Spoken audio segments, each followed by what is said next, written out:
NaCl does not absorb water molecule. Calcium chloride absorb water molecule. The second group alkaline earth metal है, उनकी high hydration energy होती है बच्चों, इसीलिए वो वाटर को एब्जॉर्ब करते हैं. यस, ठीक है, सुना ना ध्यान से. ये रहा silica gel. Silica gel water molecule को एब्जॉर्ब कर लेता है. Silica gel absorb the water molecule. Desorption का मतलब है जो सब्सटेंस एब्जॉर्ब हो गया उसको हटा देना. अब ये बताओ, एक वर्ड आता है इसमें बड़ा इंपॉर्टेंट है, बहुत इंपॉर्टेंट है, एक्सटेंट ऑफ एब्जॉर्प्शन. कितना एब्जॉर्प्शन हुआ है. अच्छा ये बताओ, मैं तुमसे पूछूं तुमने अभी तक कितना समझ में आया, तो मैंने जितना पढ़ाया और जितना तुमने समझा, जितना तुमने समझा डिवाइडेड बाय मैंने जितना पढ़ाया, उतना ही तो तुमने सीखा है. अरे बच्चों मैं तुमसे पूछूं तुमने कितना सीखा, तो मैंने जितना तुमने पढ़ा, जितना तुम्हें समझ में आया, डिवाइडेड बाय मैंने जितना पढ़ाया.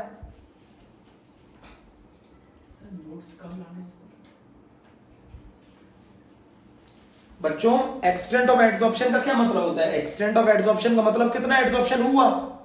तो एक्सटेंट ऑफ एब्जॉर्प्शन को हम लोग लिखते हैं केमिस्ट्री में x बाय m. x क्या है, mass of adsorbate. Mass of adsorbate x है, और m क्या है, मास ऑफ एड्सॉर्बेंट. इसको बोलते हैं extent of adsorption. Extent of adsorption मतलब x अपॉन m. x का मतलब क्या है, मास ऑफ एड्सॉर्बेट. m का मतलब क्या है, मास ऑफ एड्सॉर्बेंट. अच्छा ये बताओ, तुम्हें पढ़ाना के लिए मुझे एक्टिवेशन एनर्जी की जरूरत है कि नहीं. जल्दी बताओ, जल्दी इधर सुनो बच्चों, जल्दी बताओ, मैसेज में जवाब दो. अरे बच्चों तुम्हें पढ़ाना मेरे लिए कोई एक्टिवेशन एनर्जी की जरूरत नहीं है. सुन रहे हो, मुझे लगता ही नहीं है मैंने कोई काम किया बच्चों, मुझे तो लगता है बस पढ़ाते जाओ पढ़ाते जाओ पढ़ाते जाओ. There is no activation energy is required in such process. Teaching is my passion. सुन रहे हो, एक्सटेंट ऑफ एब्जॉर्प्शन बीच बीच में बता देना चाहिए. मेरा तुम्हारा पढ़ने के लिए तुम्हें एक्टिवेशन एनर्जी की जरूरत है, बट मेरे को पढ़ाने के लिए एक्टिवेशन एनर्जी की जरूरत नहीं है.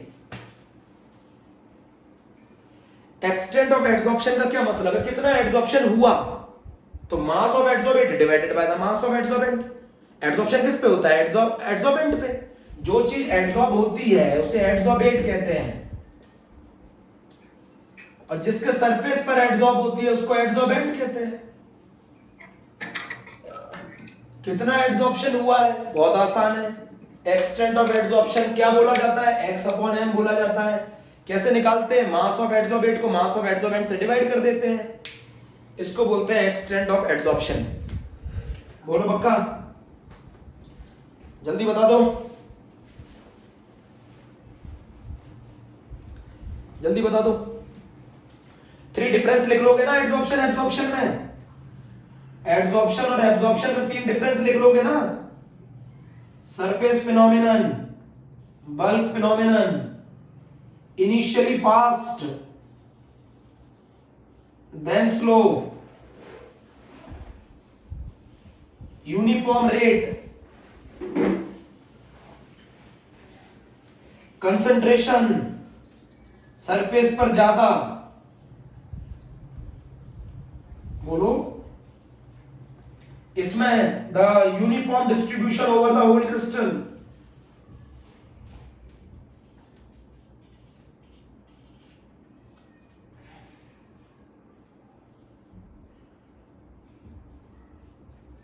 क्लियर कर लो, बिल्कुल बिल्कुल क्लियर कर लो. अब नहीं पढ़ाऊंगा इसको. What is the difference between absorption and absorption, 1 number में पूछा जाता है.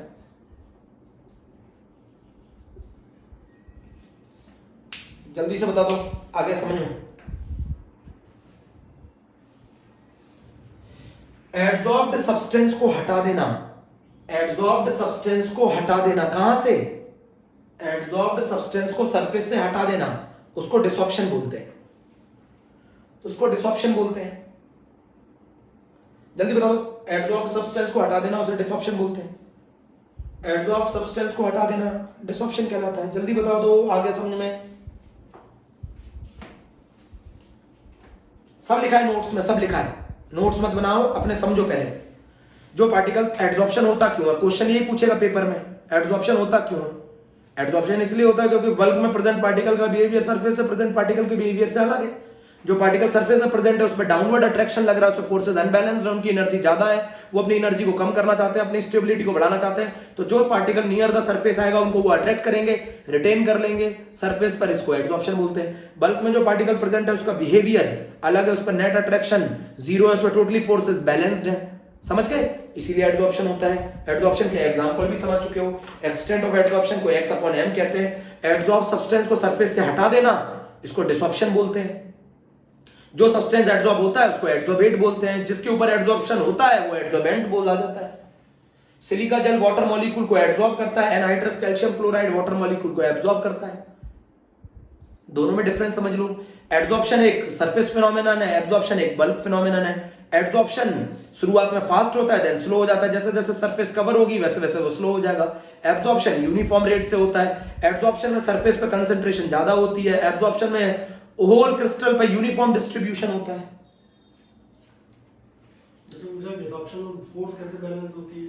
डिसॉर्प्शन में फोर्स बैलेंस किसका क्वेश्चन है? अभी तो मैंने बताया नहीं डिसॉर्प्शन में, मैंने तो ये बताया डिसॉर्प्शन होता क्या है। रितेश पांडे जी, मैंने अभी तक तो ये बताया मेरे प्यारे बच्चे कि डिसॉर्प्शन होता क्या है। मैंने अभी तो बताया नहीं डिसॉर्प्शन की वजह क्या है। क्यों? अच्छा एक चीज बताओ मुझे, अभी किसी बच्चे ने मुझसे एक क्वेश्चन पूछा था, एड्सॉर्प्शन में एक्सोथर्मिक है कि एंडोथर्मिक है।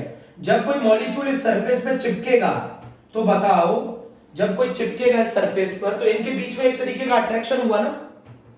अरे जब कोई मॉलिक्यूल सरफेस पे आके चिपकेगा तो सरफेस और इन मॉलिक्यूल के बीच में अट्रैक्शन होगा ना, कुछ बॉन्ड होगा ना। और जब बॉन्ड बनेगा तो एनर्जी क्या करेगी?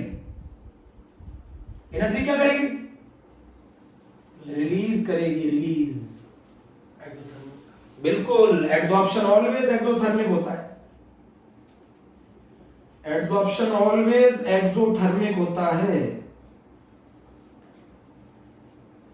बताइए नहीं रहे? अरे जब कोई मेटल के सरफेस पर कोई गैस एड्सॉर्ब होगी तो उस गैस के मॉलिक्यूल और उस मेटल के सरफेस के बीच में कुछ बॉन्डिंग होगी ना, और बॉन्डिंग की वजह से एनर्जी क्या करेगी?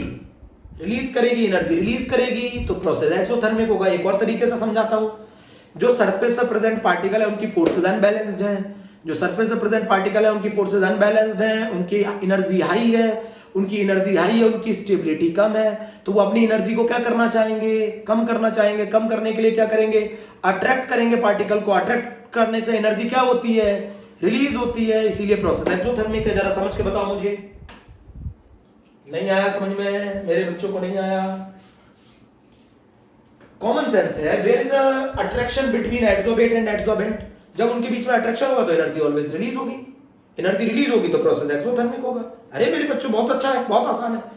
Thermodynamic parameter enthalpy. Enthalpy always exo negative होती है। क्यों होती है नेगेटिव? क्योंकि देयर विल बी अट्रैक्शन। हाँ, जितना ज्यादा अट्रैक्शन होगा, जितना ज्यादा सरफेस और मॉलिक्यूल के बीच में अट्रैक्शन होगा उतनी ज्यादा एनर्जी रिलीज होगी। जितनी ज्यादा एनर्जी रिलीज होगी उतना एड्सॉर्बेट और एड्सॉर्बेंट के बीच में बॉन्ड स्ट्रांग होगा। जैसे तुम्हारे और मेरे बीच में बॉन्ड बहुत स्ट्रांग है क्योंकि हमारी एनर्जी बहुत ज्यादा रिलीज होती है। There is a strong interaction between adsorbate and adsorbent, then more energy is released. जितना interaction weak होगा उतनी कम एनर्जी रिलीज होगी। दो फिनोमेनन से समझाया है। There is a attraction between adsorbate and adsorbent, that's why the energy is released. अच्छा एक और तरीके से समझो, सरफेस पर प्रेजेंट पार्टिकल के फोर्सेस अनबैलेंस्ड है। जिनकी फोर्सेस अनबैलेंस्ड होती है उनकी एनर्जी ज्यादा होती है। एनर्जी ज्यादा होती है तो एनर्जी कम करने के लिए वो क्या करेंगे? पार्टिकल्स को अट्रैक्ट करेंगे। अट्रैक्ट करने से एनर्जी क्या करेगी? रिलीज होगी। रिलीज होने से स्टेबिलिटी बढ़ेगी। इसीलिए ये प्रोसेस एक्सोथर्मिक है। जरा मुझे समझा दो, तुम्हारी समझ में आ गया हो तो जल्दी से बता दो, ये समझ में आ गया तुम्हारे कि नहीं?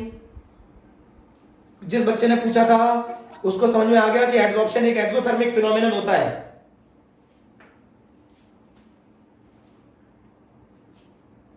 Yes sir. Very good, very good. चलो अब हम एक नया वर्ड सीखने जा रहे हैं। एक्सटेंट ऑफ एड्सॉर्प्शन क्लियर है ना? कितना एड्सॉर्प्शन हुआ कैसे पता लगाओगे? Mass of adsorbate divided by mass of adsorbent. चुटकियों में पढ़ा दूंगा चैप्टर ये तुम्हें। Extent of adsorption, mass of adsorbate divided by mass of adsorbent. Adsorption में डिफरेंस। एड्सॉर्प्शन के एग्जांपल शुरू बोलो जल्दी से। बेसिक क्लियर हो गया ना? अच्छा एंट्रोपी डिक्रीज। अभी एंट्रोपी की बात करने जा रहा हूं। कौन सा बच्चा है?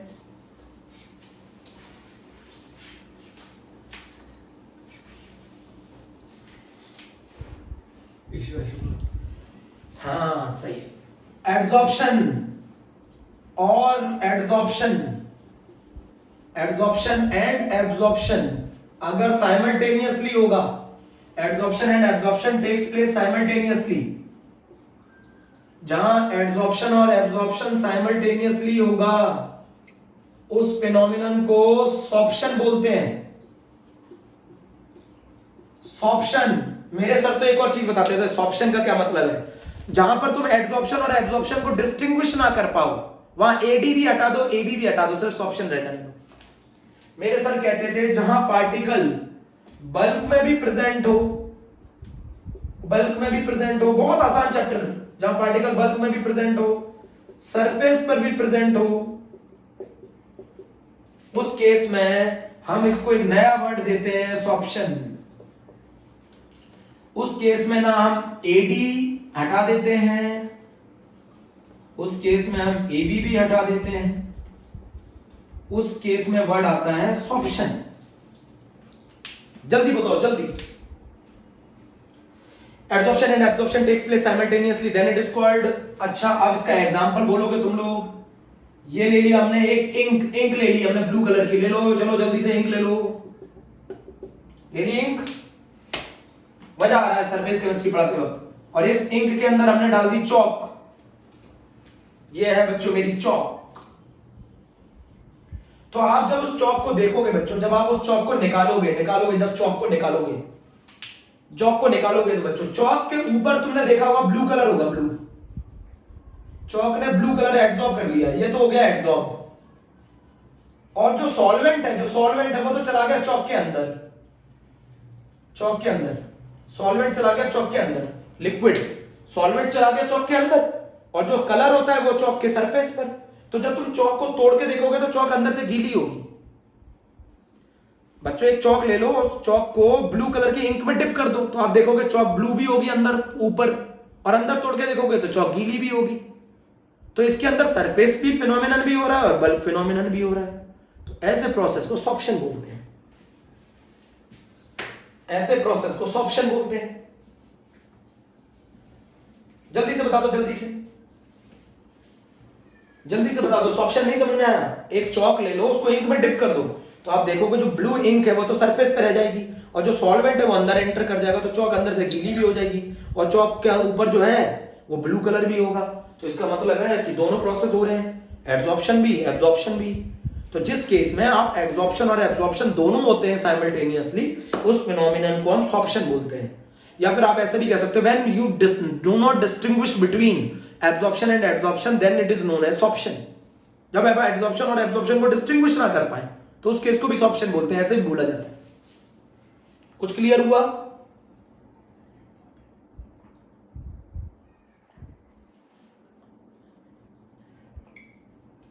बेसिक टर्मिनोलॉजी मुझे बता दो, जल्दी से मुझे बता दो, बेसिक टर्मिनोलॉजी आपकी समझ में आई कि नहीं आई? बेसिक टर्मिनोलॉजी आपकी समझ में आई कि नहीं आई? जल्दी बता दो जल्दी से। ये एग्जांपल क्लियर हुआ कि नहीं हुआ? Sorption, when adsorption and absorption takes place simultaneously then it is called sorption।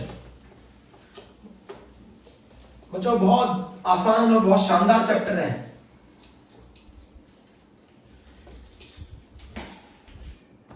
बच्चों एक चीज समझो, मेरी बात जरा समझो, एक बात समझो।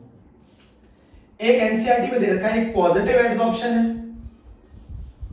एक एनसीईआरटी में एक जो ये डेफिनेशन है, एक पॉजिटिव एड्सॉर्प्शन है, एक नेगेटिव एड्सॉर्प्शन है,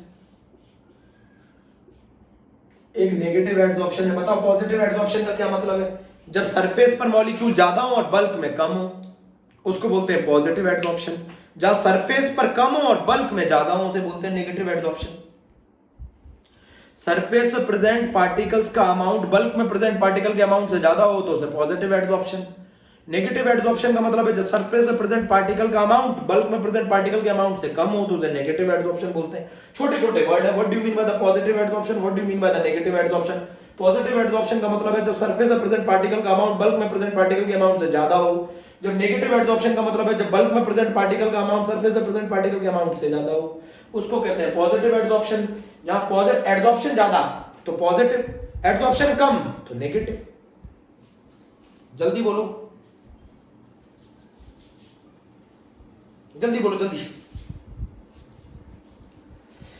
छोटी छोटी टर्मिनोलॉजी है, आपने सब क्लियर कर लिया ना? छोटी छोटी टर्मिनोलॉजी जरा मुझे बताओ। एडसॉर्बेट क्लियर है, एडसॉर्बेंट क्लियर है, एडसॉर्प्शन क्लियर है, difference between adsorption and absorption, adsorption and absorption clear है। मुझे ये बताओ difference between adsorption and absorption clear है, सॉर्प्शन क्लियर है, एक्सटेंट ऑफ एडसॉर्प्शन,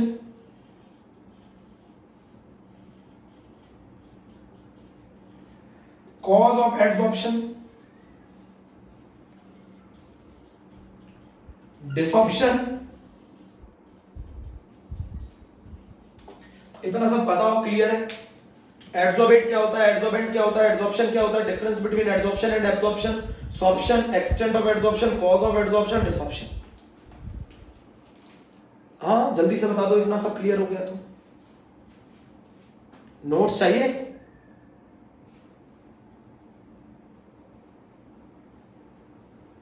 हाँ मेरे लिखे हुए?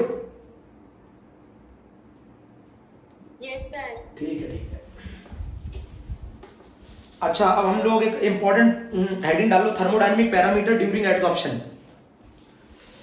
इंपॉर्टेंट एक हेडिंग डाल दो, thermodynamic parameter during adsorption. Thermodynamic parameter during adsorption, thermodynamic parameter during adsorption. बच्चों एक चीज समझाओ मुझे, बच्चों मुझे एक चीज समझाओ। डेल्टा जी, डेल्टा जी की वैल्यू बच्चों नेगेटिव होगी, क्योंकि मैं बता दूं आपको एडसॉर्प्शन एक स्पॉन्टेनियस फिनोमेनन है, अपने आप होने वाला, आप नहीं करवाते उसे। बच्चों एडसॉर्प्शन एक स्पॉन्टेनियस फिनोमेनन है, दैट्स व्हाई डेल्टा जी की वैल्यू नेगेटिव होगी। जल्दी से हाँ कर दो, डेल्टा जी की वैल्यू नेगेटिव होगी। मुझे मालूम है, आप लोगों को सबको मालूम है पहले से, एडसॉर्प्शन एक स्पॉन्टेनियस फिनोमेनन है, दैट्स व्हाई डेल्टा जी की वैल्यू नेगेटिव होगी। एडसॉर्प्शन एक स्पॉन्टेनियस फिनोमेनन है, दैट्स व्हाई डेल्टा जी की वैल्यू नेगेटिव होगी। मुझे जरा जवाब दो, डेल्टा जी की वैल्यू नेगेटिव बिकॉज़ एडसॉर्प्शन एक स्पॉन्टेनियस फिनोमेनन है। डेल्टा जी की वैल्यू नेगेटिव बिकॉज़ एडसॉर्प्शन एक स्पॉन्टेनियस फिनोमेनन है। समझ में आया? अच्छा ये बताओ, there will be there is a force of attraction, there is a force of attraction between adsorbate and adsorbent. There is a force of attraction between adsorbate and adsorbent. There is a force of attraction between adsorbate and adsorbent. So energy is release. So the delta H is negative.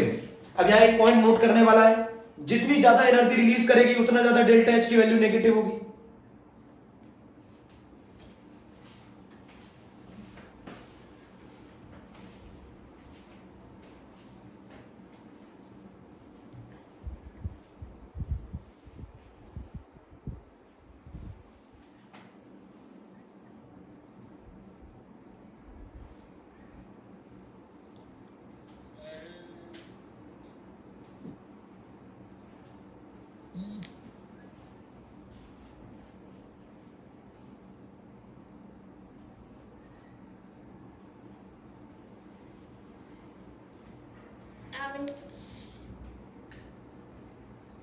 अब इनसे तुम कहोगे एक साल के अंदर एक perfection ले आना है, वो नहीं होता। लेकिन मैं ये कह रहा हूँ सबसे ज्यादा ला पाएगा तो मेरा सारी पंचायत घूम के लोगे क्या? बच्चों आवाज बंद करो। ये बच्चे ने कह दी था तुम्हें क्या करना, मैं किसका माइक कौन था ये? सही कौन है?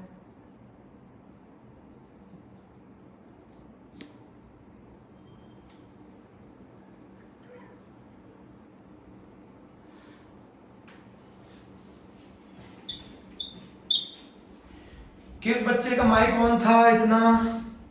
ये परफेक्शन चाहिए था जिन्हें। किसको परफेक्शन चाहिए?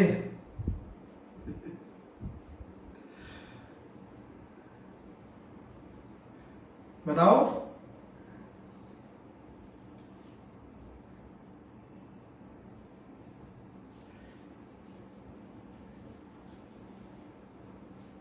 नितेश, वाह। अनुज, नो इमोजीज, नो।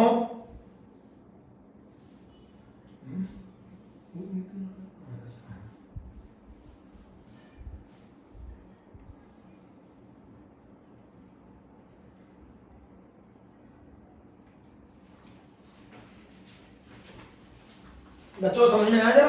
जरा हम बात कर रहे हैं थोड़ी सी थर्मोडायनेमिक पैरामीटर की। Thermodynamic parameter during adsorption, delta G की वैल्यू नेगेटिव। डेल्टा जी की वैल्यू नेगेटिव क्यों? क्योंकि एड्सॉर्प्शन एक स्पॉन्टेनियस फिनोमेनन है, अपने आप होने वाला फिनोमेनन है। बच्चों thermodynamic parameter during adsorption delta G की वैल्यू नेगेटिव है। एड्सॉर्प्शन एक स्पॉन्टेनियस फिनोमेनन है, तो डेल्टा जी की वैल्यू तो नेगेटिव आएगी। अब ये बताओ मुझे, there will be a force of attraction between adsorbate and adsorbent. Adsorbate और एड्सॉर्बेंट के बीच में फोर्स ऑफ अट्रैक्शन है, तो एनर्जी क्या करेगी? रिलीज। जितना ज्यादा अट्रैक्शन होगा बच्चों, जितना ज्यादा अट्रैक्शन होगा, जितना ज्यादा अट्रैक्शन होगा, जितना ज्यादा अट्रैक्शन होगा उतनी एनर्जी रिलीज करेगी,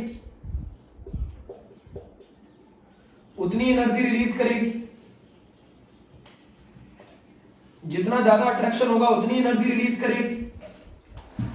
बच्चों there is a force of attraction between adsorbent and adsorbent, so energy is release. Delta H is negative. जितना ज्यादा अट्रैक्शन होगा उतनी ज्यादा एनर्जी रिलीज करेगी। बात क्लियर है क्या? जितना ज्यादा अट्रैक्शन होगा उतनी ज्यादा एनर्जी रिलीज करेगी। जितना ज्यादा अट्रैक्शन उतनी ज्यादा एनर्जी रिलीज होगी। अब जरा बात करी जाए डेल्टा एच के बारे में, बात कर ली, डेल्टा जी के बारे में बात कर ली। डेल्टा एस, ये बताओ डेल्टा एस क्या होगा? नेगेटिव। क्यों कम? क्यों? रैंडमनेस कम हो रही है, रैंडमनेस डिक्रीजेस। रैंडमनेस डिक्रीजेस तो एंट्रोपी डिक्रीजेस। Entropy decreases. अच्छा कॉमन सी बात बताओ, पहले ये गैस के मॉलिक्यूल्स फ्रीली घूम रहे थे, अब जैसे ये सरफेस पे आके एड्सॉर्ब होंगे तो अब इनकी रैंडमनेस कम हो जाएगी, क्योंकि there will be attraction between adsorbate and adsorbate. बच्चों पहले गैस के मॉलिक्यूल फ्री घूम रहे थे, अभी हमारी क्लास नहीं थी तो तुम लोग फ्री घूम रहे थे। जैसे ही क्लास हुई तुम लोगों को बैठकर वीडियो देखना पड़ रहा है, तो रैंडमनेस कम हो गई। तो बच्चों पहले रैंडमनेस ज्यादा थी, अब रैंडमनेस कम हो गई। रैंडमनेस कम हो गई तो एंट्रोपी कम हो गई। एंट्रोपी कम हो गई तो डेल्टा एस की वैल्यू नेगेटिव होगी। बच्चों thermodynamic parameter during adsorption, delta G की वैल्यू नेगेटिव होती है, ये बताता है कि एड्सॉर्प्शन एक स्पॉन्टेनियस फिनोमेनन है। डेल्टा एच की वैल्यू नेगेटिव होती है, ये बताता है कि एड्सॉर्प्शन एक एक्सोथर्मिक फिनोमेनन है, जिसमें एड्सॉर्बेट और एड्सॉर्बेंट के बीच में अट्रैक्शन होता है, जिसकी वजह से एनर्जी रिलीज होती है। जितना ज्यादा अट्रैक्शन होगा उतनी ज्यादा एनर्जी रिलीज होगी। जब तुम एड्सॉर्प्शन करते हो तो एड्सॉर्प्शन करने पर मॉलिक्यूल चिपक जाते हैं ना सरफेस से, और जब मॉलिक्यूल चिपक जाएंगे तो उनकी रैंडमनेस कम हो जाएगी। रैंडमनेस कम हो जाएगी तो एंट्रोपी कम हो जाएगी। एंट्रोपी कम हो जाएगी तो डेल्टा एस की वैल्यू नेगेटिव हो जाएगी। जल्दी से बता दो मुझे, ये बात समझ में आई? डेल्टा एस की वैल्यू नेगेटिव क्यों हुई? क्योंकि मॉलिक्यूल जब सरफेस से चिपकेंगे तो उनकी रैंडमनेस कम हो जाएगी, उनकी एंट्रोपी कम हो जाएगी। डेल्टा एस की वैल्यू नेगेटिव, रैंडमनेस कम, एंट्रोपी कम। डेल्टा जी की वैल्यू क्या नेगेटिव बताती है? डेल्टा जी की वैल्यू बताती है कि एड्सॉर्प्शन एक स्पॉन्टेनियस फिनोमेनन है। There is a force of attraction between adsorbate and adsorbent, so energy is release. That's why the delta H is negative. जितना ज्यादा अट्रैक्शन होगा उतनी ज्यादा एनर्जी रिलीज करेगी। बोलो जल्दी बता दो। अब बच्चों में इसमें एक बहुत इंपॉर्टेंट पॉइंट समझाना चाहता हूं, जल्दी बता दो बच्चों।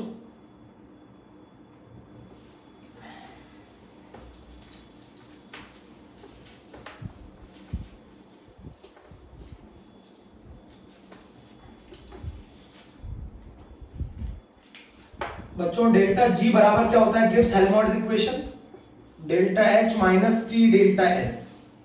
अगर इस प्रोसेस को स्पॉन्टेनियस रखना है तो डेल्टा जी की वैल्यू नेगेटिव होनी पड़ेगी, और डेल्टा जी की वैल्यू नेगेटिव होने के लिए डेल्टा जी ऑलवेज नेगेटिव होना चाहिए ना बच्चों। अगर प्रोसेस स्पॉन्टेनियस होगा तो डेल्टा जी की वैल्यू नेगेटिव होगी। डेल्टा एच भी नेगेटिव है, डेल्टा एस भी नेगेटिव है। नेगेटिव नेगेटिव मिलके पॉजिटिव हो जाएगा, तो इसको नेगेटिव लेकर आने के लिए, डेल्टा जी को नेगेटिव लेकर आने के लिए डेल्टा एच को टी डेल्टा एस से बड़ा होना पड़ेगा। बच्चों डेल्टा जी की वैल्यू ऑलवेज नेगेटिव आनी चाहिए, प्रोसेस स्पॉन्टेनियस है। डेल्टा एच भी नेगेटिव है, डेल्टा एस भी नेगेटिव है, नेगेटिव नेगेटिव मिलकर पॉजिटिव हो जाएगा। तो अगर आप एडसॉर्प्शन को कराना चाहते हैं तो एडसॉर्प्शन की जो फेवरेबल कंडीशन है वो है टेम्परेचर कम होना चाहिए। टेम्परेचर अगर आपने दे दिया तो मॉलिक्यूल को एनर्जी मिल जाएगी, मॉलिक्यूल को एनर्जी मिल जाएगी, सरफेस छोड़ देंगे। बच्चों what is the favourable condition? Temperature कम होना चाहिए।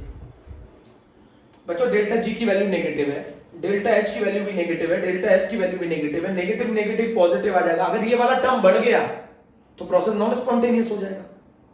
अगर ये वाला टर्म बढ़ गया तो प्रोसेस नॉन स्पॉन्टेनियस होगा। मुझे इस प्रोसेस को कराने के लिए what is the favourable condition? Delta H should be greater than the T delta S. और टी डेल्टा एस से बड़ा लेकर आने के लिए मुझे इस टेम्परेचर फैक्टर को क्या करना पड़ेगा? कम करना पड़ेगा,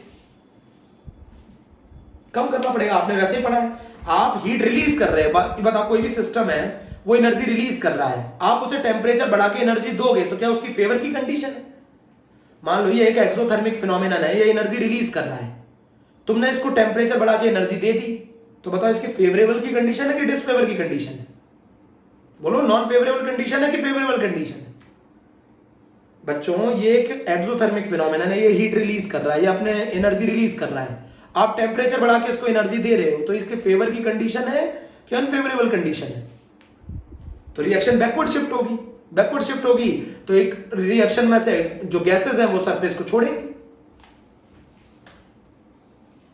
अब जरा मेरी बात समझो, बहुत ध्यान से सुनना।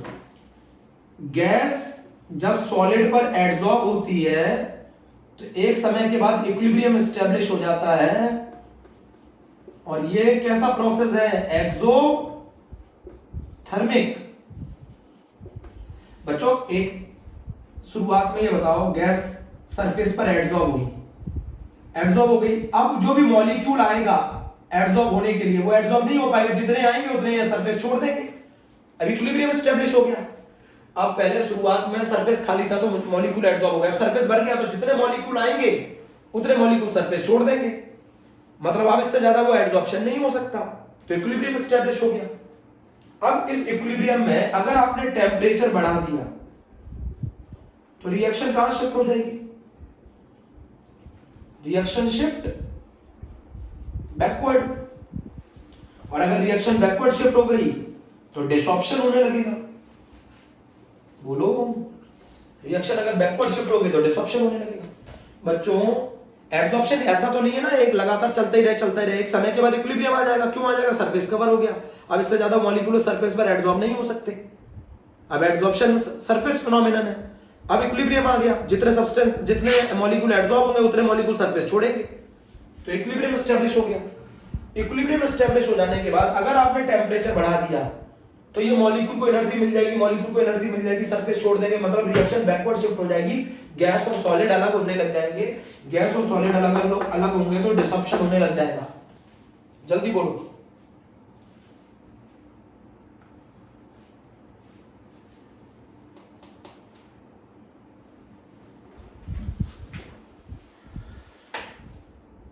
बच्चों मैंने दोनों से बता दिया, डेल्टा जी की वैल्यू ऑलवेज नेगेटिव होनी चाहिए। डेल्टा एच नेगेटिव होता है, टी डेल्टा एस में डेल्टा एस नेगेटिव होता है, नेगेटिव नेगेटिव मिलकर ये पॉजिटिव टर्म बन जाएगा। मुझे डेल्टा जी को नेगेटिव लेकर आने के लिए डेल्टा एच को टी डेल्टा एस से बड़ा रखना पड़ेगा। ऐसा करने के लिए मुझे टेम्परेचर कम करना पड़ेगा। अगर मैंने टेम्परेचर ज्यादा कर दिया तो रिएक्शन बैकवर्ड शिफ्ट हो जाएगी, डिसऑप्शन होने लगेगा। दूसरा तरीका है, गैस सॉलिड पे जब एडसॉर्ब होगी तो एक समय के बाद इक्विलिब्रियम एस्टेब्लिश हो जाएगा। अब इक्विलिब्रियम एस्टेब्लिश हो गया, अगर आपने ये फिनोमेनन एक्सोथर्मिक है, अगर आपने टेम्परेचर बढ़ाया तो रिएक्शन बैकवर्ड शिफ्ट हो जाएगी, और बैकवर्ड शिफ्ट होगी तो गैस और सॉलिड सेपरेट आउट हो जाएंगे। तो बताओ मुझे एडसॉर्प्शन के दौरान डेल्टा जी की वैल्यू क्या होती है? नेगेटिव। एडसॉर्प्शन के दौरान डेल्टा एच की वैल्यू क्या होती है? नेगेटिव। एडसॉर्प्शन के दौरान डेल्टा एस की वैल्यू क्या होती है? नेगेटिव। जल्दी से बता दो आ गया कि नहीं आया समझ में? बच्चों बोर्ड में क्वेश्चन पूछा जाता है, on increasing the temperature why adsorption decreases. लिख दोगे आंसर?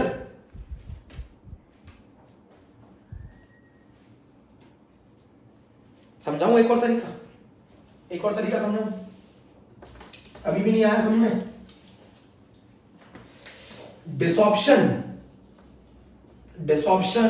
और एडसॉर्प्शन दोनों इक्विलिब्रियम में होते हैं। डेल्टा एच की वैल्यू आपको मालूम है क्या होती है? नेगेटिव। ये प्रोसेस एक्सोथर्मिक है।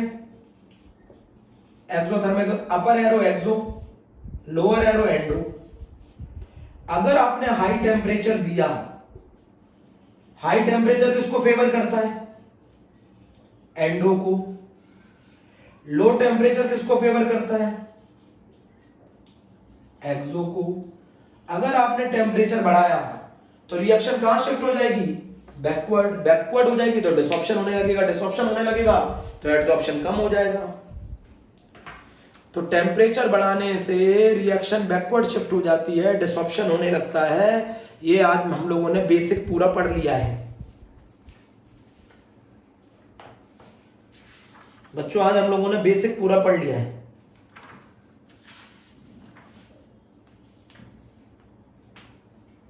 आकांक्षा पूछ रही है सर, जब स्पॉन्टेनियस प्रोसेस होगा तो Gibbs energy negative, delta H negative and delta H positive. No,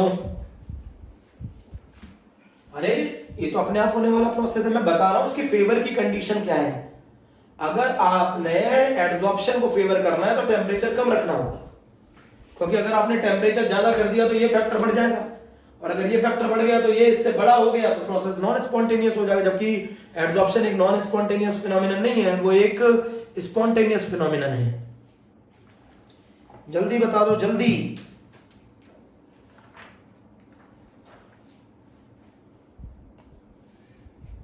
पहला टर्म क्लियर? बोलो, समझ में आया? कुछ नहीं आया? Okay, thank you, bye bye.